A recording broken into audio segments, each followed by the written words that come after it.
Good afternoon. It's a great pleasure to introduce my very good friend, Dr. Pfaffenbichler. Dr. Paul Christian Pfaffenbichler is a senior researcher at the Research Center of Transport Planning and Traffic Engineering of the Institute of Transportation, Vienna University of Technology. He was a senior researcher at the Austrian Energy Agency and visiting professor at the Polytechnical University of Madrid, Spain, researching on modeling and optimization of transport. His areas of expertise include integrated land use and transport modeling, dynamic modeling, system dynamics, mode choice modeling, car fleet modeling, propulsion technologies, electric mobility, assessment methods, cycle planning, and transport safety. So thank you, Paul, for your availability in sharing part of your recent research works with us. I will back up you with the help of two of my PhD students, Roswell and Anthony, who will take care of the messages received in the chat. Everybody, enjoy the lecture of Dr. Paul Pfaffenbichler.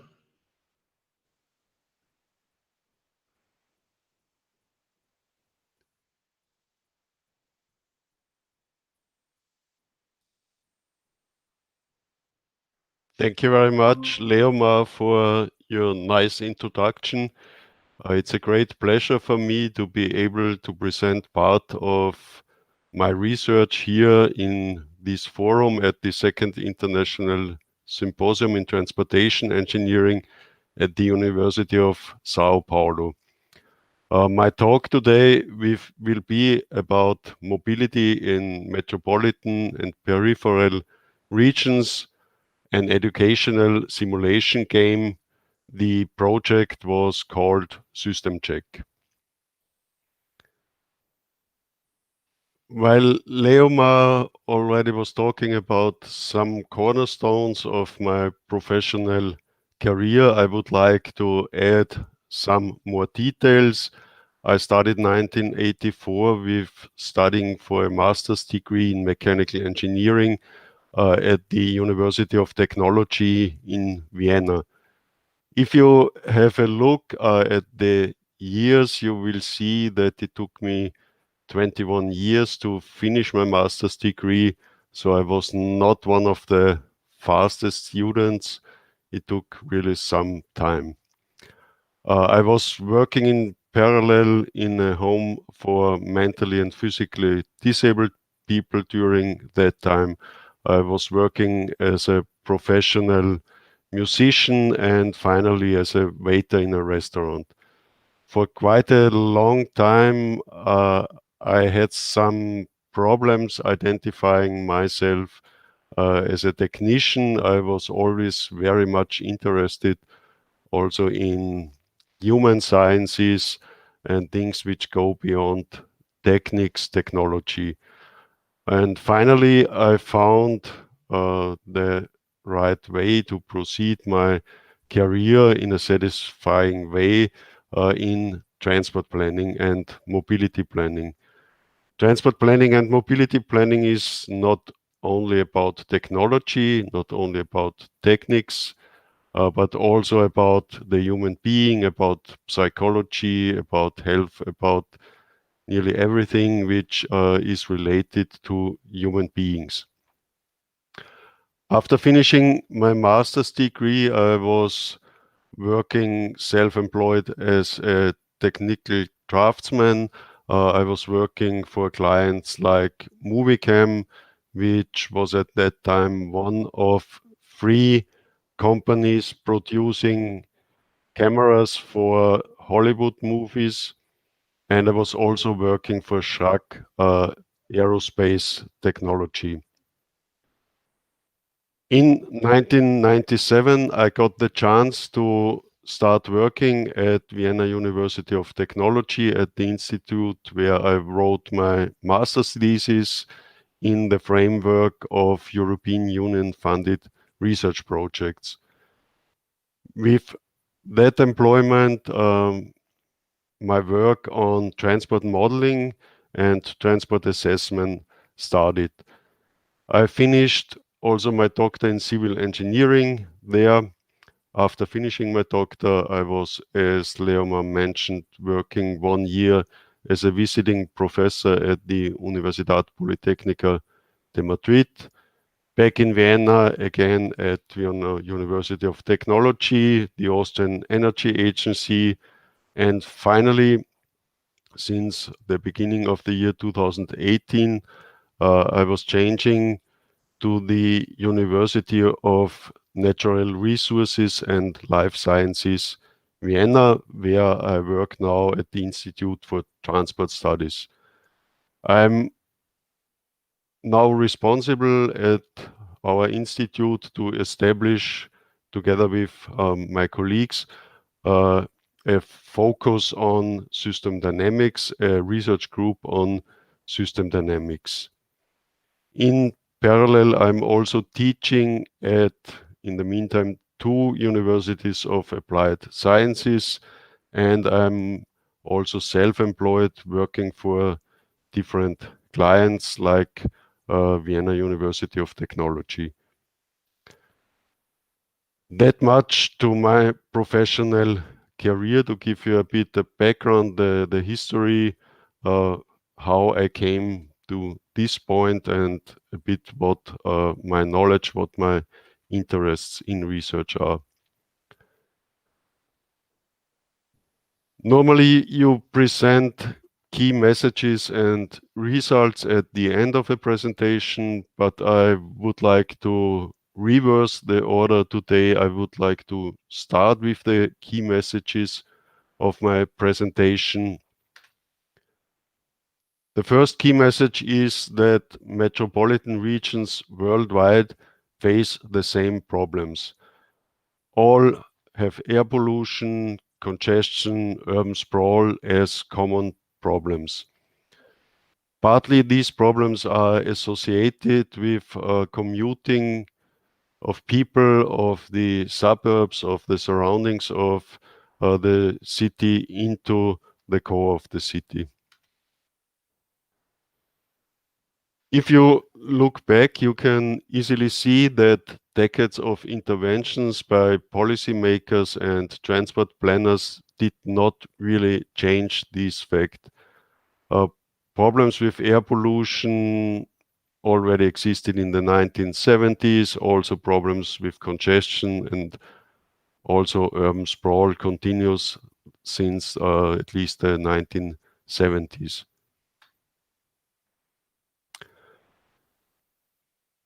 I've already mentioned that I'm responsible for establishing a research group on system dynamics in transport at our institute. I did a lot of work based on the methods of system dynamics. And if you use these methods, they reveal that one of the main causes for the problems which could not be solved is a lack of understanding of the complex interactions between the urban, the peri-urban, and the peripheral regions in a metropolitan area. Our conclusion and our hypothesis is that therefore we need to improve system thinking skills of policymakers, planners, and also of the wider public. The wider public is voting for the policymakers, voting politicians, and they also should be informed and have at least some system thinking skills. We also think that for a real change, it is necessary to start to teach these skills already very early, already in primary education. And educational games and simulations are, in our opinion, a powerful tool to improve these needed skills in system thinking. But that was all positive so far, but one of the conclusions from our project Systemcheck is that it's not all that easy. A lot of effort is needed to produce the adequate simulation tools and to make them really user-friendly to allow school children, students to improve their system thinking skills. But we do not give up on this topic. We hope for the wisdom of crowds and are actively looking for cooperations in the area of developing educational games, mainly, of course, in the domain of mobility and transport planning, as this is our core field of research and teaching. And I also would like to invite all of you, all the audience, to cooperate with us and to provide us with input. The first step can be the discussion after I finished my presentation today. Now to the topic of mobility in metropolitan and peripheral regions. One of the problems is congestion. In system dynamics, you follow a certain methodology. You can observe events in reality.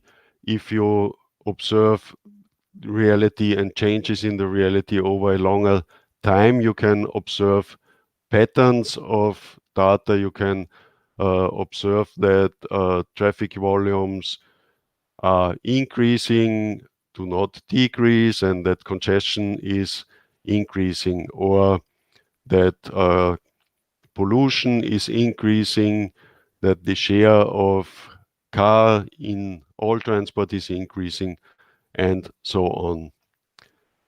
The basic principle in system dynamics is that the structure of a system defines its behavior, and if you can define the structure of a system, you can replicate the observed patterns. Of course, the prerequisite for this is that a city, that a metropolitan region, that mobility, that transport can be interpreted as a system. What makes a system? A system is something which consists of different elements. The elements influence each other and are influenced by other elements. And of course, this definition holds true for a metropolitan region, for transport in a metropolitan region. A metropolitan region consists of housing, of people living in the housing, of transport infrastructure connecting buildings, of the vehicles using these transport infrastructure, the people using the transport supply, and between all these elements there are certain interrelations. So we can interpret a metropolitan and a peripheral region as a system, and therefore we can use the qualitative and the quantitative methods of system dynamics to analyze the system, to replicate the behavior of the system, to replicate the patterns which we observe in certain data, and we can run simulations, and we can modify certain parameters and identify leverage points which allow us to steer the system in a direction which we want to achieve certain objectives, like reduction of greenhouse gas emissions or whatever. An example for an event is the construction of a highway or the widening of a highway. Here you can see a picture, a photograph of the highway A23, which circumvents the city of Vienna from south towards north on the eastern part of the city. You can see here that there is quite some traffic on this highway. The highway is at the moment 4 lanes per direction in minimum. If we look at a longer time horizon into the past, we can identify patterns. We can have a look at the changes in average daily traffic. The highway A23 was opened at the end of the 1970s. It started with average daily traffic of about 70,000 vehicles per year. The traffic on the parallel road Schlachtersgasse declined with the opening of the highway A23, but increased in later years. We have a certain period of stability until the mid-1980s. Then the average daily traffic volumes started to increase. We reached another phase of a certain dynamic equilibrium in the mid-1990s, but again towards the end of the 1990s, the traffic volumes started to increase again. You can also see events in this diagram, the opening of the A23, the stepwise opening of the connection to another highway, the A22, the extension of the A23, the widening of highways from 2 to 3 lanes per direction, and so on. So this is the pattern which we can identify. Now we can use the methods of system dynamics to define the structure of a system which causes the same pattern as we have observed in the past. In system dynamics, typically the first step is to use a qualitative method named causal loop diagrams. You have to define elements which make up the system, the so-called entities. You connect them with links, with interrelations, which have a polarity. A plus stands for a polarity of the characteristic same. That means that if the traffic volume increases, congestion will increase. If the traffic volume decreases, congestion will decrease. The other polarity which exists in these interrelations is of the type opposite and is indicated by a minus. Such a polarity indicates that if one entity increases, the connected entity decreases and vice versa. So for instance, if congestion increases, the attractiveness of car use decreases. If congestion decreases, the attractiveness of car use increases. If you define the structure of a system, you have very often closed feedback loops. You can identify closed feedback loops, like here on the left side, the loop between traffic volume, congestion, attractiveness of car use, and back to traffic volume. If you count the links with the polarity opposite, and if you get an uneven number, this is a balancing feedback loop. That means that with every time you run through the whole loop, the direction of the changes into the other direction. So with such a balancing loop, you can reach a dynamic equilibrium where the traffic volume oscillates around a certain value. We have seen this behavior in the observed patterns. We had some years of relative stability. The traffic volume was not every day the same, but it oscillated around a more or less constant value. What has happened in transport planning in Vienna is that the road capacity was increased due to increasing traffic volumes. So we have this link of the characteristic same from traffic volume to road capacity. Additional lanes were added to the highway and so on. You can see here two parallel lines over the arrow over the link. This indicates a time delay. Of course, it takes a certain time to plan infrastructure investments, to realize, to build this infrastructure. What is the effect of the new road capacity? What did transport politicians and transport planners expect to be the effect? They expected that the road capacity will decrease congestion, a link of the polarity opposite. In the short term, the congestion was decreased, but if we go through the outer loop, then this is a reinforcing loop. The inner loop is a balancing loop, and these two are working together and are replicating this behavior which we have seen in the patterns. Periods of stability followed by something which looks like exponential growth. Then again, if a certain capacity threshold is reached, again, periods of stability of dynamic equilibrium. So with this structure of the system, we can explain the pattern which we have observed here on the highway A23 in Vienna.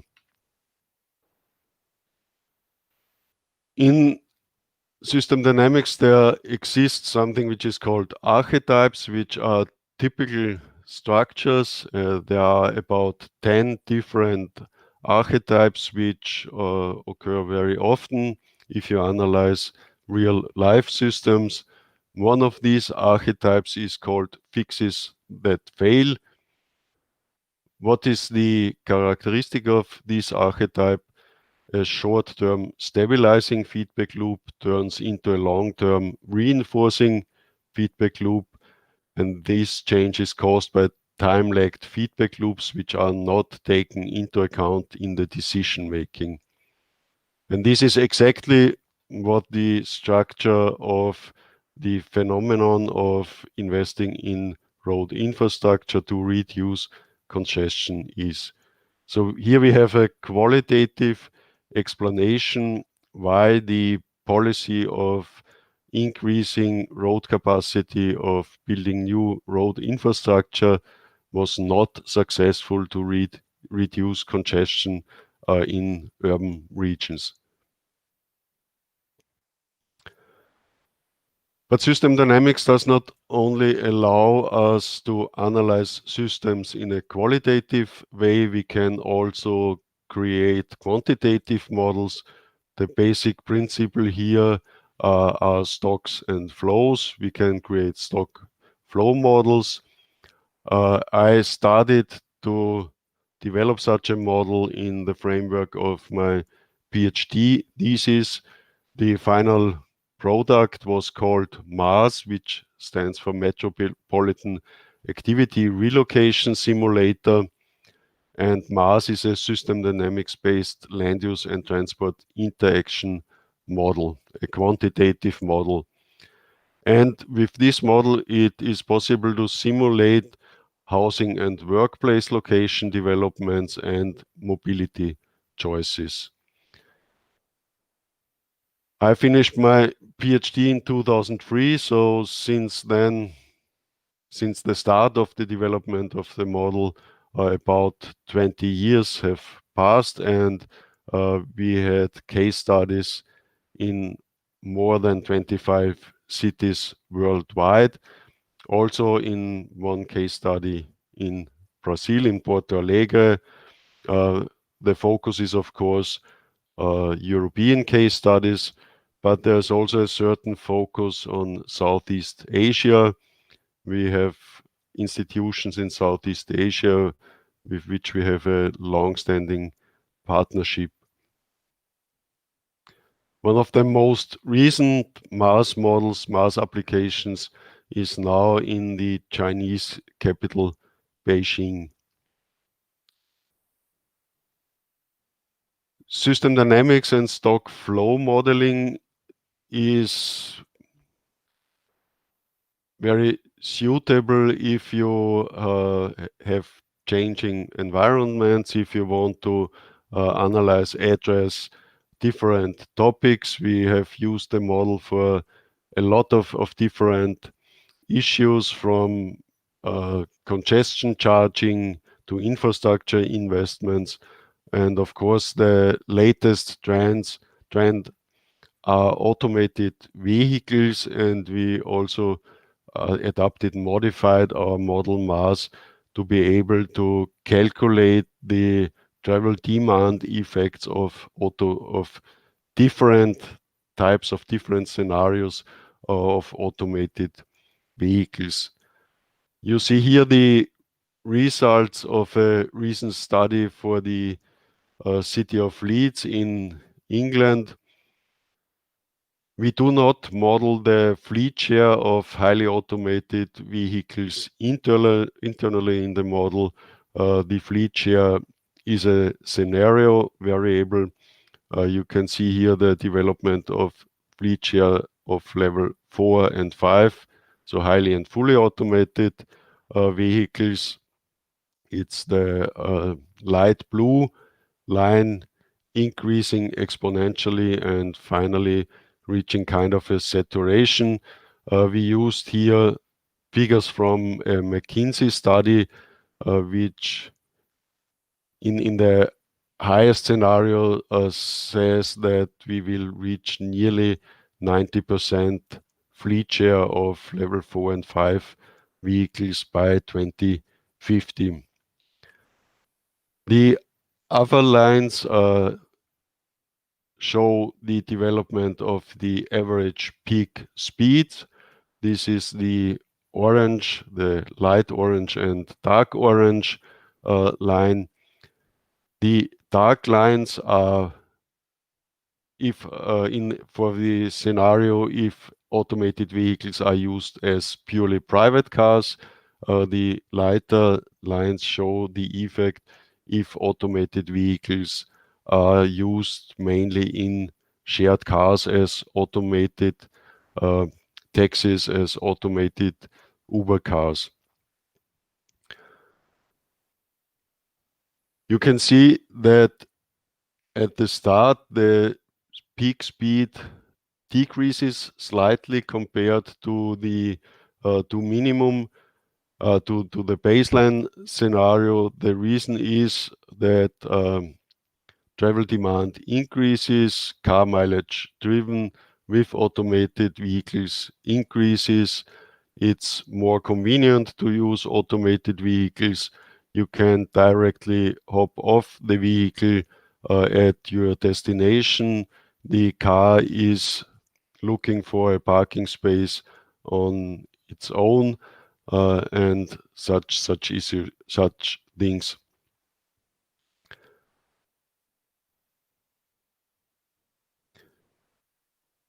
Later on, with higher shares of automated cars, peak speed slightly increases, but in later years, with the further increase in car mileage driven, decreases again slightly. One of the major outcomes of this analysis was that that it is very likely that car kilometers driven per resident will increase in all scenarios of shared cars, of automated vehicles, be it shared cars or be it private cars. So the increase is between about 40% and 60% in the year 2050. Of course, everything is still very uncertain concerning the market take-up of automated vehicles, but one strength of our system dynamics model is that it's of a strategic nature. The runtimes are relatively short, so you can do a lot of sensitivity testing. We did a lot of Monte Carlo simulations to estimate the effect of the uncertainties. But it's pretty clear to us that car mileage driven will increase with an increasing share of highly automated vehicles in the car fleet. That was everything to the background of the project Systemcheck, the starting point of the project Systemcheck. In 2018, the Austrian Innovation Foundation for Education opened a call for the development of digital teaching and learning materials using citizen science methods. And we had the idea for a proposal based on our land use and transport interaction model MAS. The idea was to simplify parts of this model and to use these parts as the basis for an educational game with the topic transport mobility in a metropolitan region.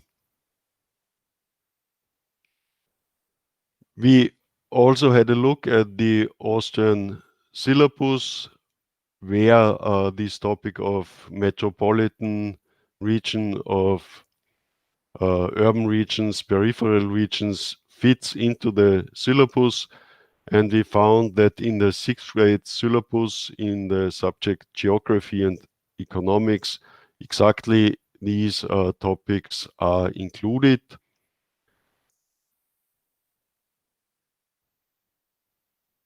We applied for funding and we got finally funded. Unfortunately, the funds were not very high, were relatively limited.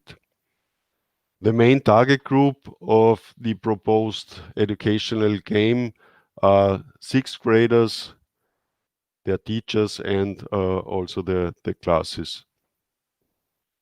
In accordance with the citizen science approach, we planned 2 phases of in-class workshops with feedback as well from the students as from the teachers.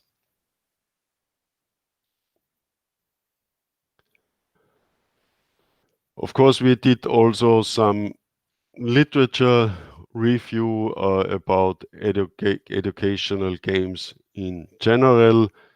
Educational games promote the development of cognitive, spatial, and motor skills and can be used to teach facts, for instance, knowledge, retrieval, memorization, retention of knowledge, but also principles, for instance, cause-effect relationships and complex problem solving.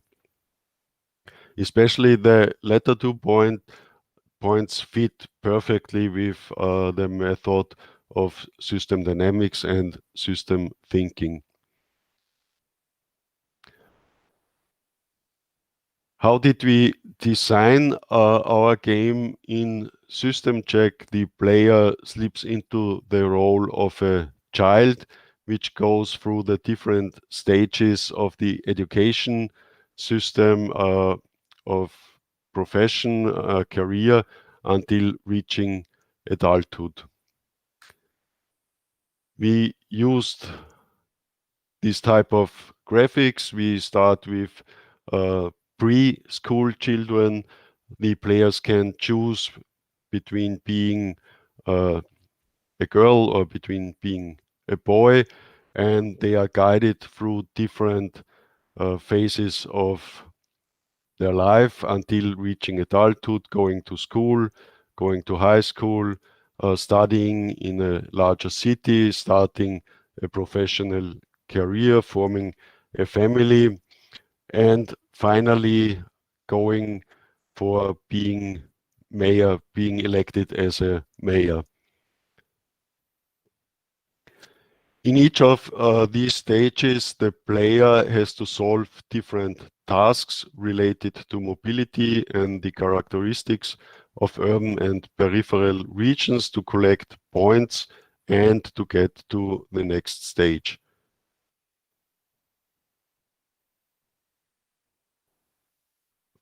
From its basic structure, the game is a mixture of quizzes and the identification with a role and simulations.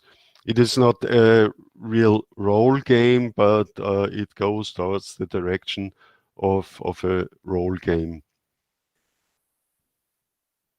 And in the final stage, if the player was elected to be mayor of a small town, a small city, the simulation tools, the models should be used to solve transport problems, to find the best solutions, how to tackle transport problems in the city.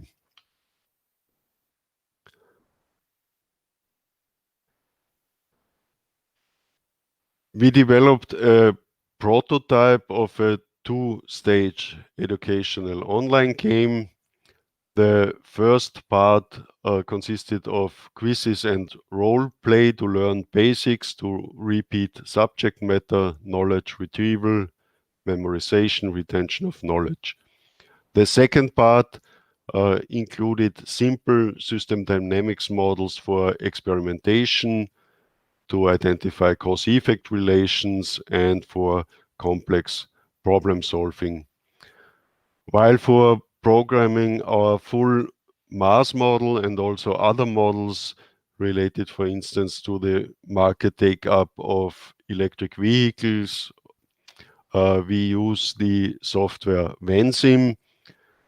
For the educational game, we were looking for a web-based tool, and we found Insight Maker, and we programmed the system dynamics modules with the help of Insight Maker.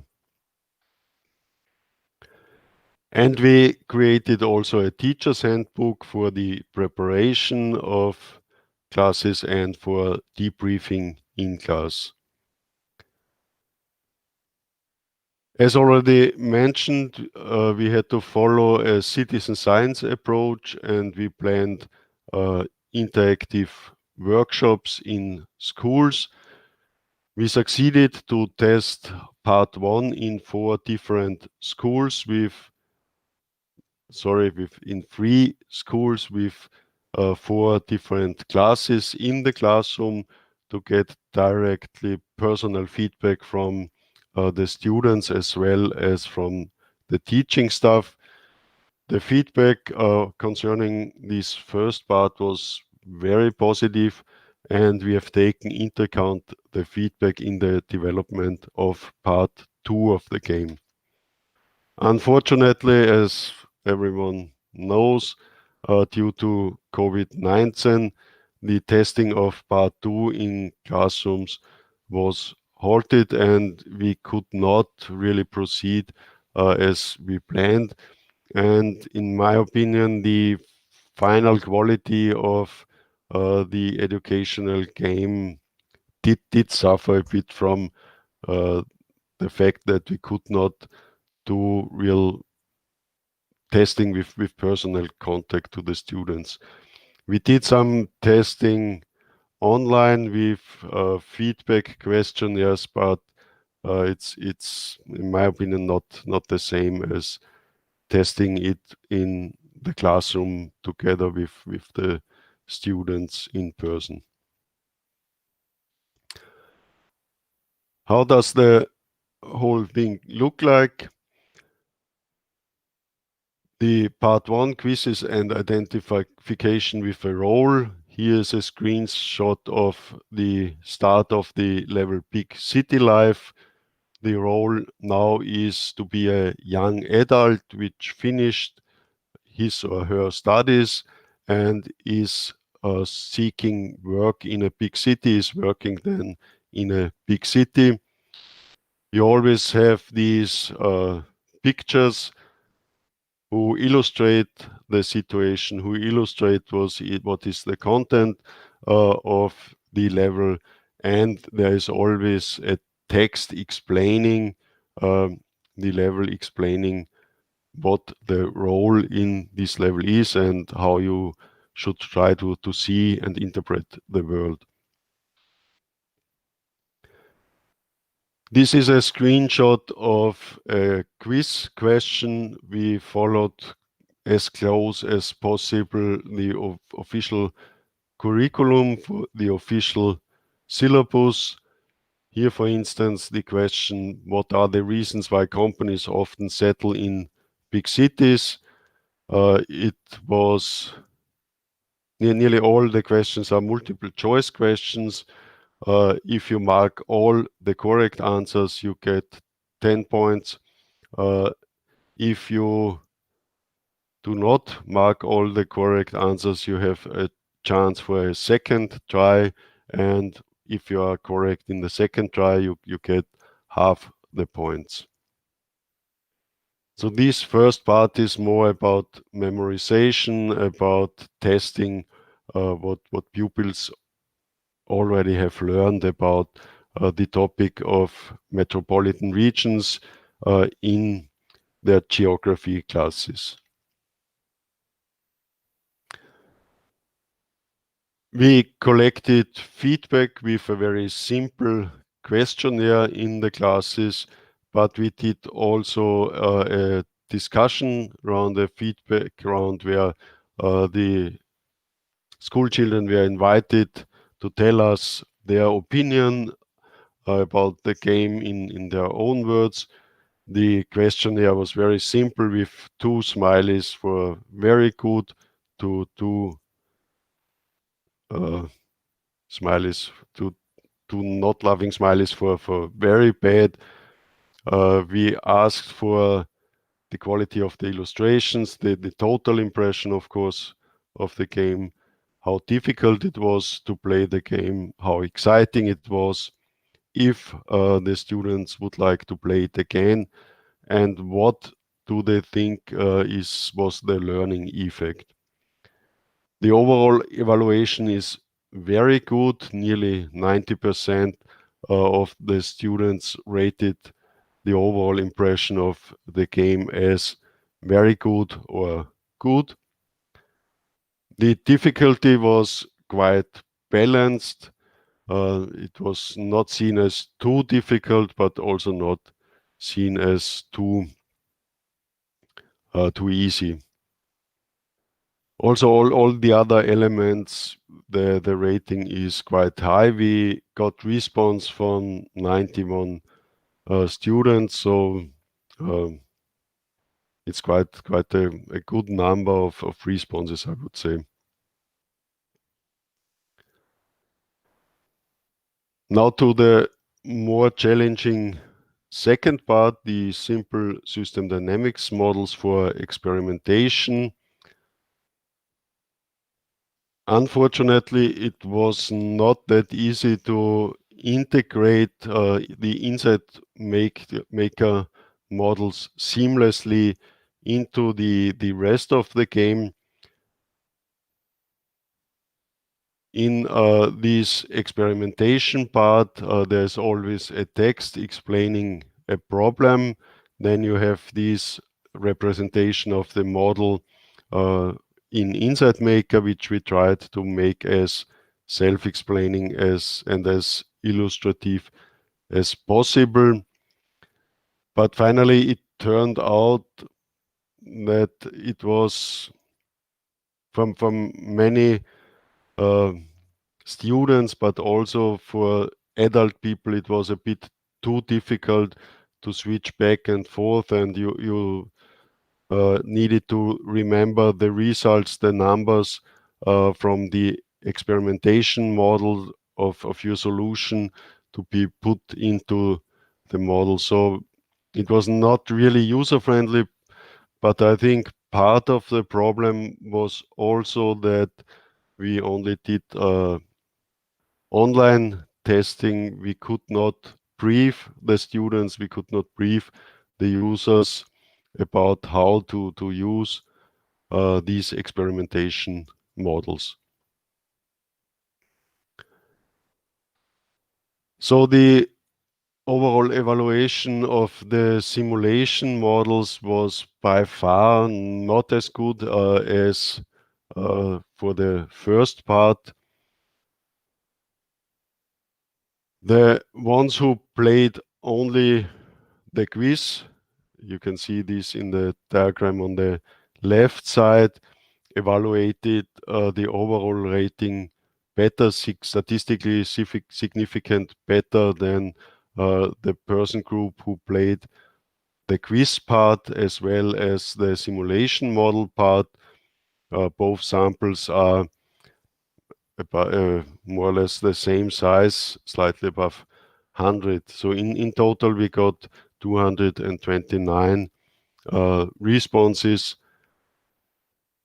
We also asked for the difficulty to play the game, and the ones who played both parts evaluated the difficulty of the quiz part quite balanced, but on the right side of the diagram you see a lot of red and orange, which means that 70% of the respondents thought that the model is much too difficult or too difficult. A quarter of the respondents thought it's much too difficult. So there's definitely a lot of things we could, which we should, which we must improve in our simulation part of the educational game. I would like to finish my presentation now with a critical summary. The overall feedback was very positive, both from teaching staff and from students. This is mainly true for the first part. But there is this strong evidence that the simulation model-based part was too difficult and not user-friendly enough. Maybe sixth graders are also a bit young for such types of models. But as already mentioned, we think that if you can brief the students before using the model, this would already improve the situation significantly. What were the reasons why our simulation model part was not that user-friendly and maybe a bit too difficult? We simply underestimated the efforts to program the game. We had the impression that we will get a platform provided by the ministry, but it turned out that the platform was not capable to really program the game in this platform, so we had to do all the programming on our own. We had to hire a programmer. We had to shift resources, and we did not have that much resources in the end to design the simulation model. And we was too optimistic concerning the possibilities to seamlessly incorporate inside maker models into the game, into the software environment. Anyhow, we are still very enthusiastic about the potential of the gaming approach, and we are very keen to continue the work on educational games, and we are looking for cooperations in that field. So I would conclude with the invitation of all who were listening to my talk today to join forces with us and to help us, to cooperate with us in the development of educational games in the domain of mobility and urban metropolitan regions. Thank you very much for listening to my talk, and I'm now really looking forward to answer your questions. Thanks.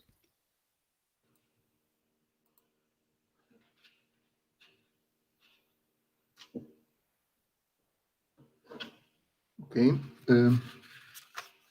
Thank you very much, Paul, for your very nice presentation, which was preceded by a short exposition of your rich life history that is very related to the topics you research. So it was a very good inspiration to our students. Now we will move on to the questions of the audience. Roswell is picking up the questions, and I remember it can also be comments. So let's start. Let's wait a little bit to receive the questions and the comments.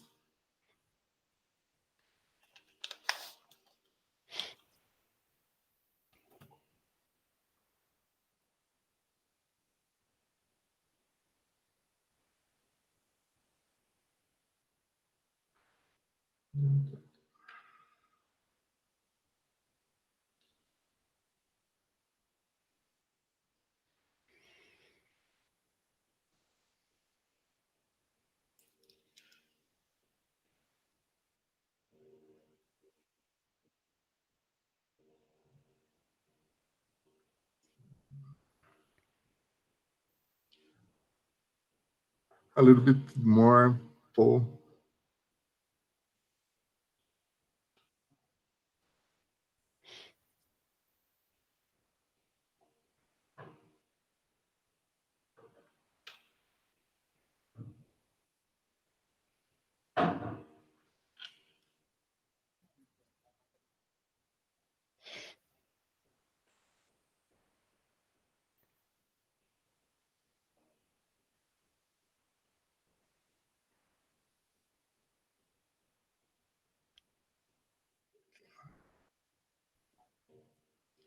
No, I'm waiting for the questions at the chat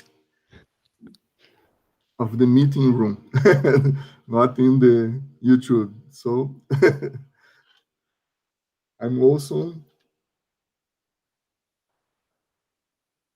looking at the WhatsApp communication, but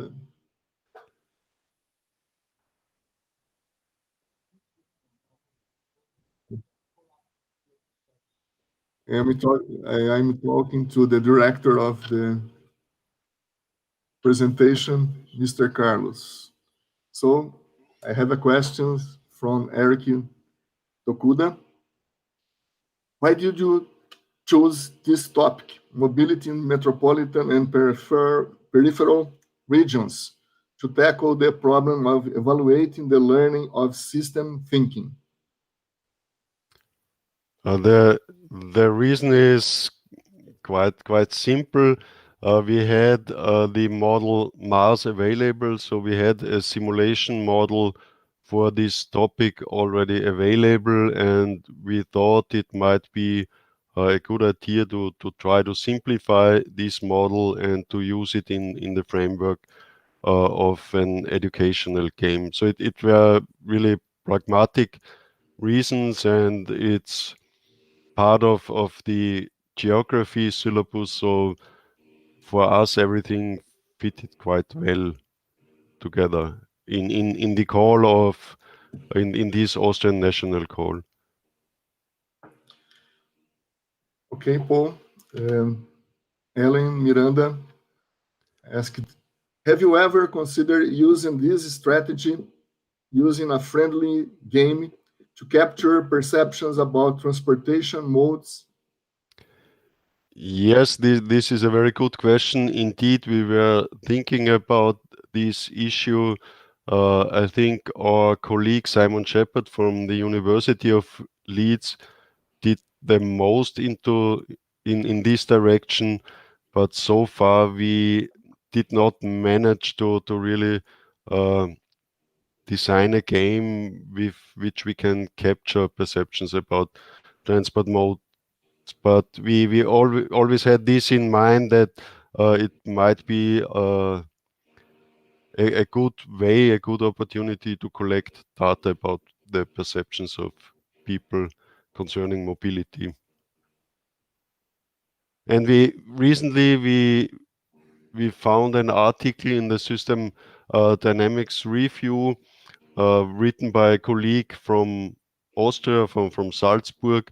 They developed a very nice game with 3D visualization about an island, a bit like the Easter Island where civilization disappeared, and you can walk around the island and you can collect hints why this civilization collapsed, and yeah, the background is also system dynamics, and we intend to cooperate with these people who have definitely very high skills in designing 3D games, which are skills which we personally do not have. So we hope that we will get some funding in the near future, or maybe that a PhD student of our institute will invest significant effort, significant resources into the development of a more user-friendly and probably also more appealing 3D game with potentially with probably really avatars and all this stuff. you, Paul. It's a question from Roswell.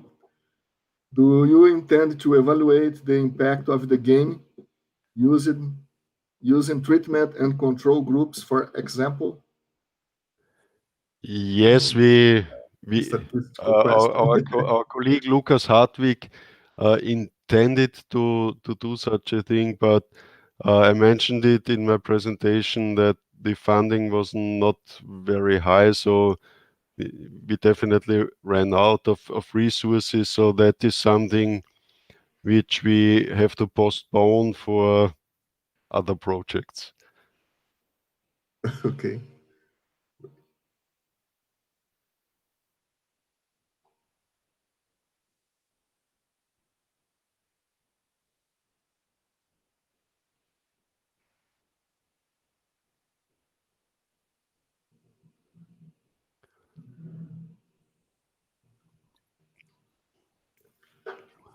Are you seeing the chat, Paul? So can you read the question? So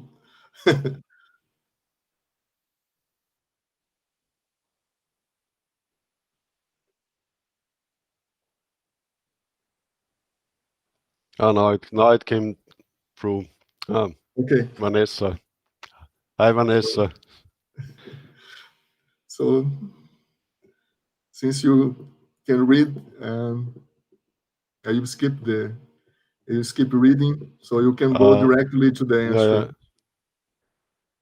The question was there improvements in the students' learning due to the educational game?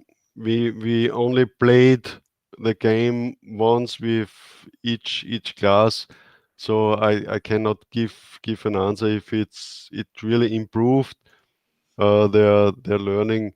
What I can say, and what also the teachers told us, that the students really liked it, that they enjoyed playing it, and it was a nice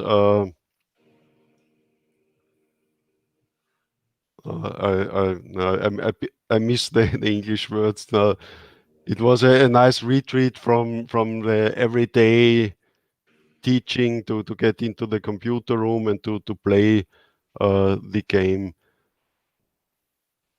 So I think they profited from it, but I have no empirical numbers which can prove that their learning really improved due to the game. I think you saw good results, but the miracle was not already proven. No. It's waiting some there's investigation another from Vatican. Okay. There's another question, if the game will also be applied to non-students. Yes, in the second phase, we also approached other people who are not school children or not non-students, and also some adult people played the game. And of course, we are looking for other topics than metropolitan regions, for other syllabus, not only geography, where we can develop educational games. And of course, we are looking for topics to create games for different age groups.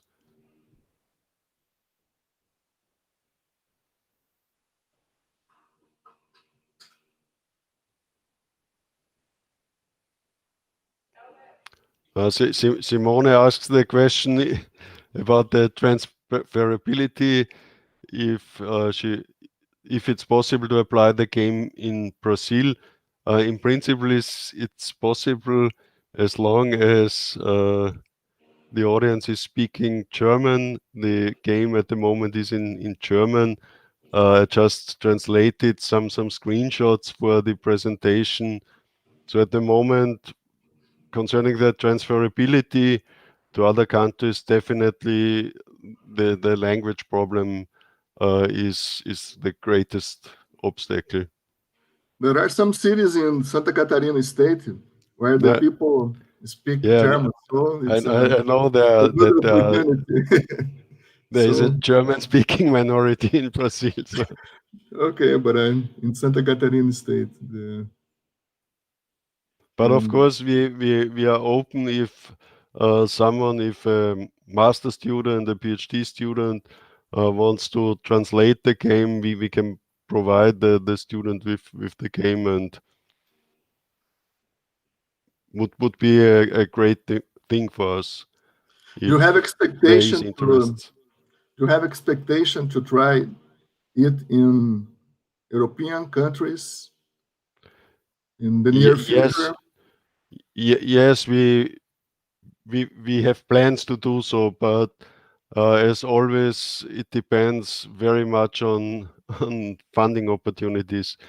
We have some resources to dedicate our working time to topics which are not funded, but they are very, very limited. So we are looking for research funding, and if we get research funding, we want to continue the work.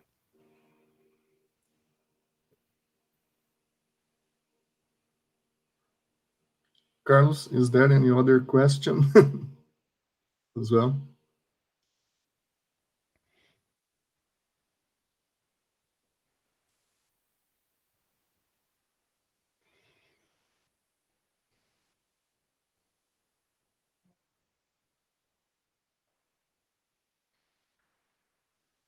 Okay, I think Roswell said that Simone's was the last comment. And